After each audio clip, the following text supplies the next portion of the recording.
This is Two E's and a Pod. I'm Eche. Emeka. Yes, and we've got a fantastic topic for you today. This is all about the importance of lifelong learning and personal growth. And so I'm going to kick it off today's episode by trying to get you to understand, what do we mean by lifelong learning? What do we mean by personal growth?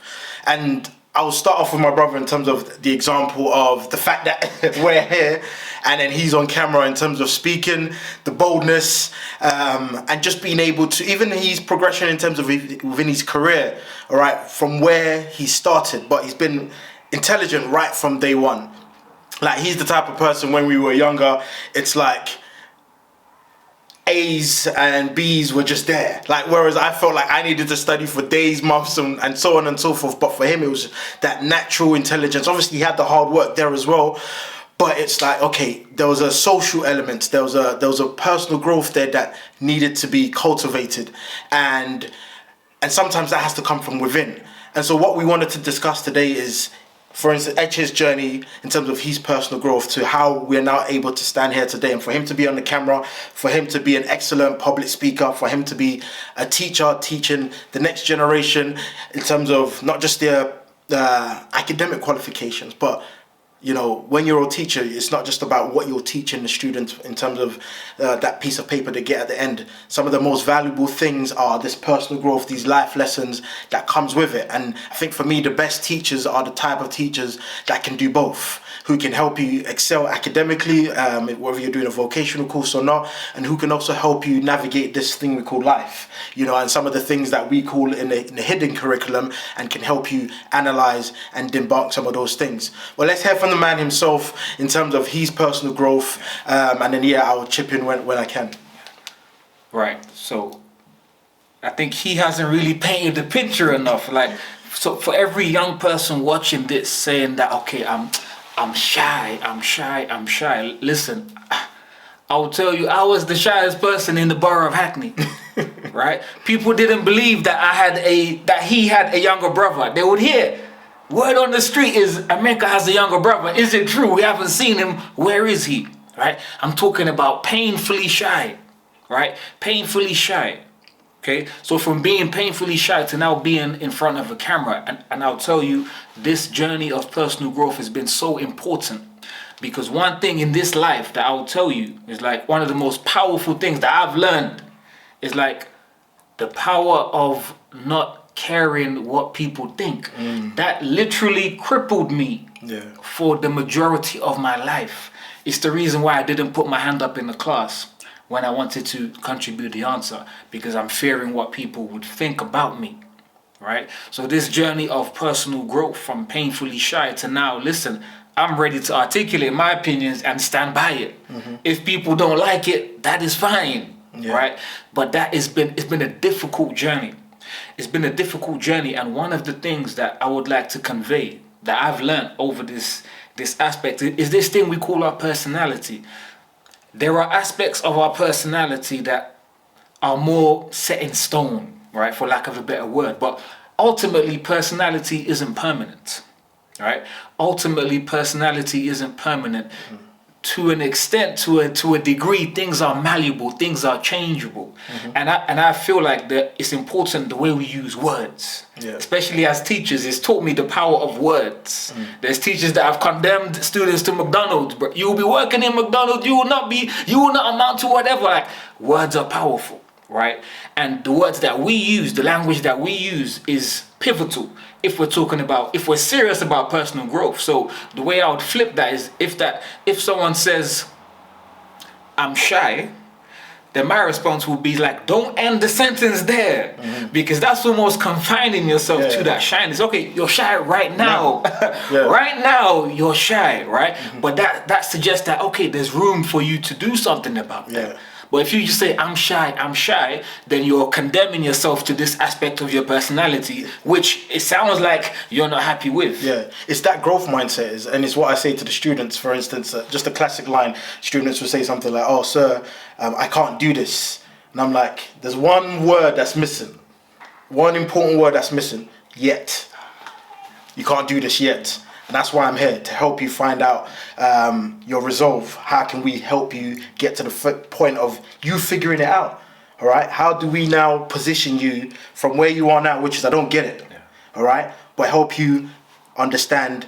Okay, let's get you to this section, and maybe, but with the extra knowledge I've now given to you, or that you've now accessed for yourself, you can now have a better opportunity and a better understanding to understanding that thing. So it's a journey. Yeah. Yet is over there. So it's like, okay, we're here. We need to get to the yet, and so make sure that, you know what, I understand it, and that's that personal growth, and I think that's powerful in your case as well. Yeah, and it's so that's one point about language.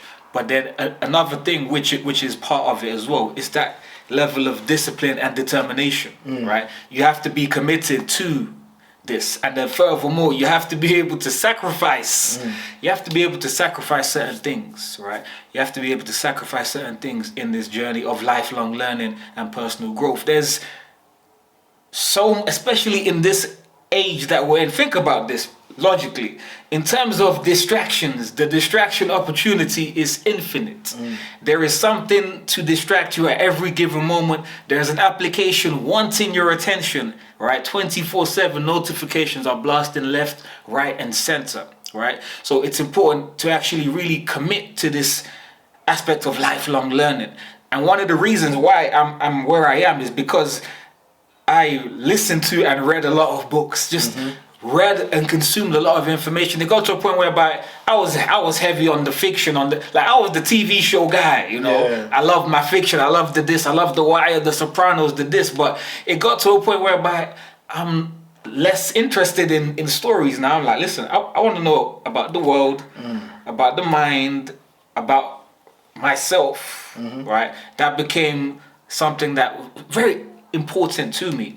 And then you just kind of learn different aspects. And what's important, I would say, is in this life, frameworks. Frameworks. And frameworks come from being exposed to new information.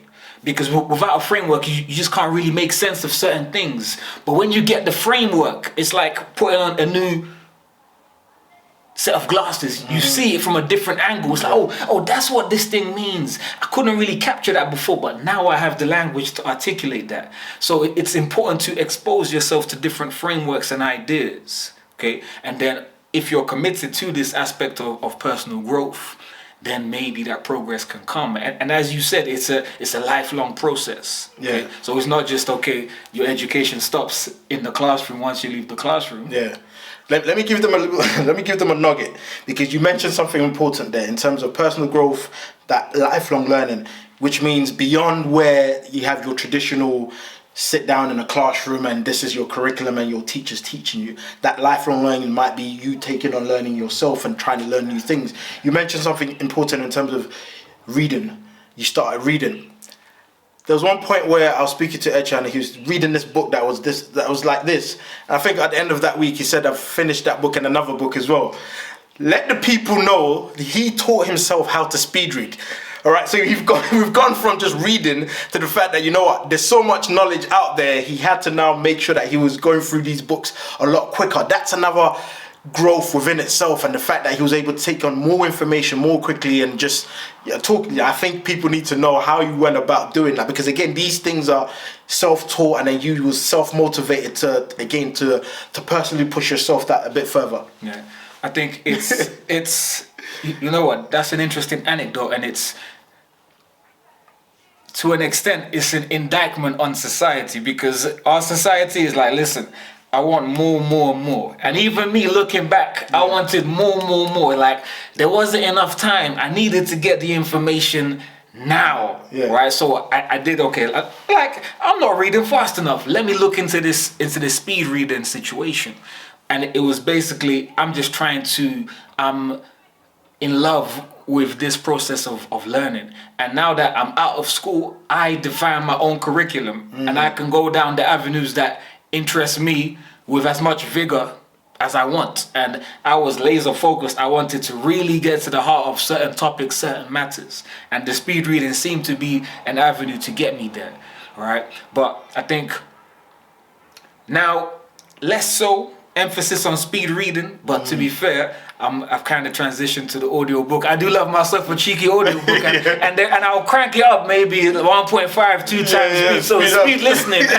So less so speed reading, but speed listening. Yeah. So to be fair, I do still have that, because I'm like, listen, people are talking too slow. In some instances, I'm like, bro, speed it up, and then I can. I don't know, it's weird, but I feel like when I speed up the audio book, my ears are perked up to listen now, because it's a bit faster than you. I don't want to miss anything. Yeah, and I don't know, I just kind of rock with audiobooks. Yeah. Right. That's one of the things that really turned out to be a game changer for me. It's like, okay, I can listen on the go. I love to walk. So more times I walk around London and I got something in my ear, just kind of collecting information. So that's one of the ways that makes sense to me, because sometimes it's difficult to read, especially when you're not drinking the coffee that you used to drink. Right? It's difficult. Find myself maybe dozing off here and there, but the audiobook is a backup for me, and something that I tend to utilize. Okay. So before we wrap up, if you had to sort of summarize, I guess, 2 key things for any young person, just anyone in general, in regards to just personal growth and just wanting to constantly improve the current state that they're in right now, what would you advise them? Okay, so one of the key things for me, it kind of comes back to personality, right? So one of my, I guess, key sayings is that personality isn't permanent. Okay, so where you are right now, if you feel like you're not able to express yourself genuinely, okay, then something is up in that particular space, right? Now here's something that I found particularly useful, right? There's this model in psychology. It's the Big Five, and it breaks down 5 different aspects of personality. And I did this test, and I looked at this test, right? It said my open-mindedness very high, my agreeableness very high. And the thing with these personality traits is not a good or bad. It's okay, what does it mean?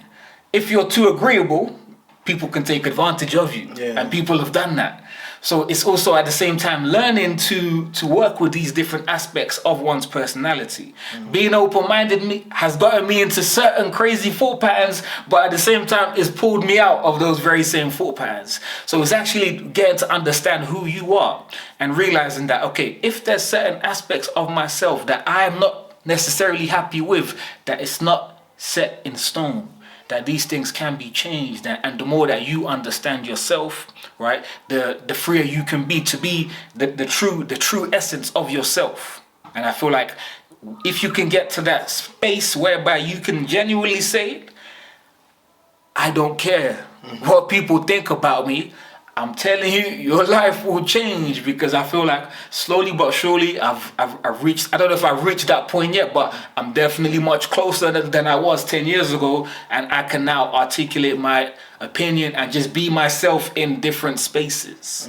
Before, I could only be myself around certain people, right? Around big bro, around best friend, right? But in other spaces, you wouldn't see me, I'm closed off, okay? So it's maybe about getting to that space whereby you can be yourself in whichever situation, your authentic self in whichever situation. And that's where lifelong learning and a commitment to personal growth is fundamental.